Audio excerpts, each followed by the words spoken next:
It's another delicious day here in the Let's Make Food from Food Kitchen, and today I'm going to make some chicken sausage, and this is going to be for a recipe coming up on Thursday. I'm going to make some chicken sausage bow tie pasta. So I want to make my sausage ahead of time so that the flavors have time to settle into the meat and make a delicious sausage flavor, and that doesn't happen like that. If you can let it sit overnight, 24 hours is great. 4 hours should be your minimum. So let's go ahead and just get started. This is pretty quick and easy. I've got 1 pound of ground chicken. We're doing a chicken sausage because we're trying in my house to eat less red meat. I love red meat, but we all know it's not so great for us to eat all the time. So I'm trying. Doesn't mean I'll always succeed. And of course I'll still have some once in a while, but here we are today with chicken. So, and you can use turkey, you can use pork for this recipe because I wanted the ground chicken sausage. Let's make it this way. I have some fennel here. This is a half a teaspoon, like a rounded half teaspoon of fennel seed. Now you can also use ground fennel if you would like. I happen to like the seeds in them, and that's just a preference for me. Kosher salt.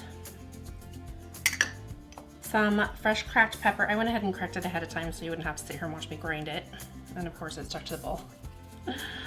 Okay. I have some thyme. That's about a half a teaspoon of thyme. Oregano. That's dried leftover from my garden, as is this rosemary. I should break it down, but I'm gonna leave it whole since it's gonna sit, it'll soften up. Then I've got, this is a whole teaspoon of paprika, and I'm doing a whole teaspoon so it'll add some color to this, because otherwise it's going to be pretty bland between the pasta and the chicken. It could be kind of bland looking, not necessarily tasting. So I'm doing a little extra there for color. Then for a tiny hint, just a teensy hint, these are cayenne peppers that I grew in my garden, and I'm just doing, it's not even 1/8 of a teaspoon, just a teensy tiny bit in there. So then all we do is get it all mixed together really well. And I'm gonna let it sit overnight, 24 hours minimum. And then it's ready to use in whatever recipe that you wanna use it for. Like I said, for mine, it's a bow tie pasta. You could use this on homemade pizzas. You could use it to make meatballs. You can, I mean, just, yeah. It's not a breakfast sausage recipe though. This isn't breakfast sausage.